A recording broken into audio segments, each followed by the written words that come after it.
कोविड-19 है, कोरोना है। ये कहा गया है कि ये महामारी है, ह्यूमन टू ह्यूमन ट्रांसमिशन है। हमें यही बताया गया ना, ह्यूमन टू ह्यूमन ट्रांसमिशन है, दूर रहो, सोशल डिस्टेंसिंग करो, ये लगाओ, मास्क लगाओ। असलियत ये है भाई बहनों, मैं पढ़ के सुनाती हूं, 1 मिनट। ये है worldbank.org, उनका वेबसाइट है। ये वर्ल्ड बैंक जो कि संयुक्त राष्ट्र यूनाइटेड नेशंस की एक ब्रांच है, उनका ये वेबसाइट है।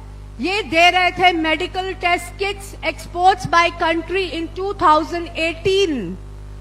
2018 में इन्होंने ये टेस्ट किट्स, कोविड-19 के टेस्ट किट्स सारे देशों में, जितने भी 194 देश है संयुक्त राष्ट्र में, उन सबकी गवर्नमेंट्स को दे रहे थे।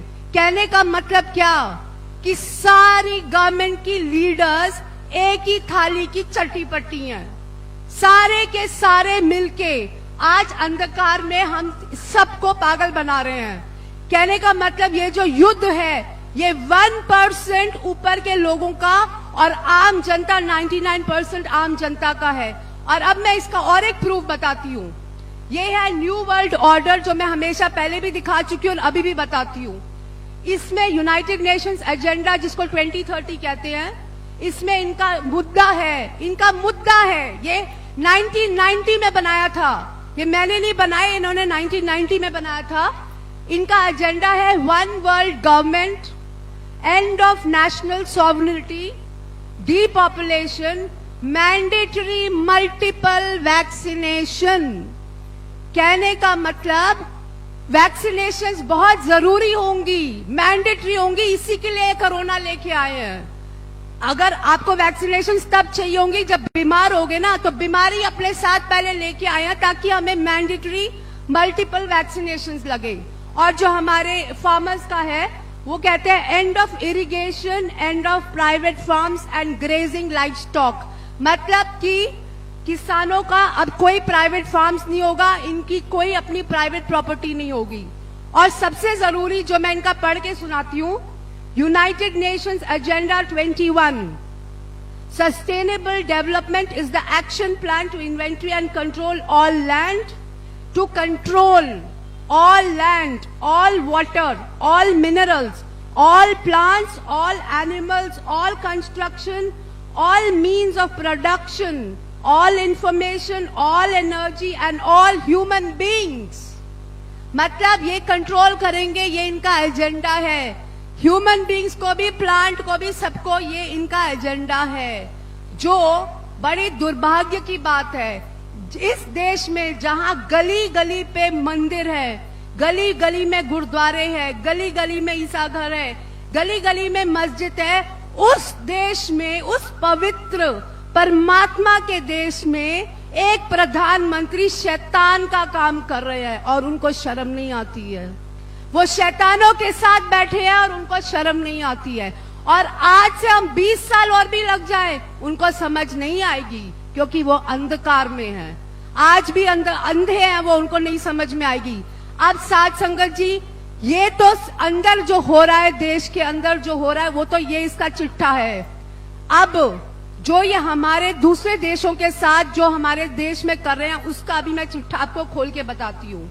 पहली बात, चाइना और इंडिया के बीच में ज्योग्राफी के हिसाब से चाइना और इंडिया के बीच में आती है तिब्बत, ठीक है। अब चाइना ने हमारे पे 1962 पे वॉर किया था, आक्रमण किया था। उससे पहले उन्होंने पूरे तिब्बत को ले लिया, पूरे तिब्बत को उन्होंने अपनी तरफ ले लिया, 2 भागों में बांट लिया, एक अपनी चाइना की तरफ कर लिया, एक ऑटोनोमस तिब्बत बना लिया। उसके बाद उन्होंने हमारी सारी बॉर्डर्स पे आक्रमण किया, 2 तरफ, एक वेस्टर्न में जो जिसको हम लद्दाख कहते हैं, और ईस्टर्न साइड जो हमारा अरुणाचल प्रदेश और सिक्किम का तरफ, जिसको पहले नेफा कहते थे। अब बहुत जरूरी, ध्यान से आप लोग मेरी बात समझना, चाइना ने तिब्बत पे आक्रमण किया पहले, 1962 वॉर से पहले उन्होंने तिब्बत के 12 लाख 1.2 मिलियन लोगों को मारा। जैसे हमारे गुरुद्वारे होते हैं, वैसे उनकी जो मोनास्ट्रीज होती है, 6000 मोनास्ट्रीज को उन्होंने खत्म किया। वहां पे अपने चाइना के लोग डाले, उनके ऊपर मिलिट्री फोर्स करके पूरी तिब्बत उन्होंने ले ली। उसके बाद तिब्बत लेने के बाद उन्होंने हमारे पे आक्रमण किया। पहले उन्होंने हमारी वेस्टर्न साइड लद्दाख पे आक्रमण किया। उससे पहले कहते रहे चाइना हिंदी चीन भाई भाई, हिंदी चीन भाई भाई। कहने का मतलब अब हम भाई भाई है, हमारे में कोई आक्रमण नहीं होगा। लेकिन कहते हैं ना, सांप अपना रंग दोबारा दिखाता है। सांप को अब जितना भी दूध पिला दो, उसका विष दूध नहीं बनेगा, और उन्होंने वही करके दिखाया। फिर 1962 की वॉर में उन्होंने हमारा जो हिमाचल पर्वत था, कैलाश रेंज, वो उन्होंने जब्त कर लिया। अब कैलाश रेंज की महानता समझना हमको जरूरी है। कैलाश पर्वत है, हमारी रूह है, हमारे देश की रूह है, जिस्म और रूह है हमारे देश की। क्यों?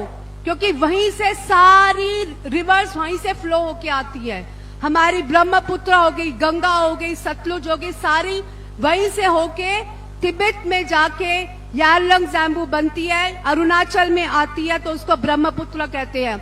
और अब ये कैलाश पर्वत जो 1962 में चीनी ने ले लिया था, हमारे भारत की फौज ने पिछली 2020 अगस्त में 30 अगस्त को जाके उस पे वो लोग उन्होंने अपना राज्य ले लिया, कैलाश रेंज का, हिमाचल पर्वत का। कहने का मतलब वो ऊंचाई पे है। जो ऊंचाई पे होता है, ईस्ट और वेस्ट दोनों उन्हीं के हो जाते हैं।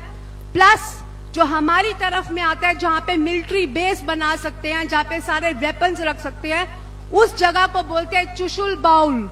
और दूसरी तरफ इनका चीन का एक एरिया है।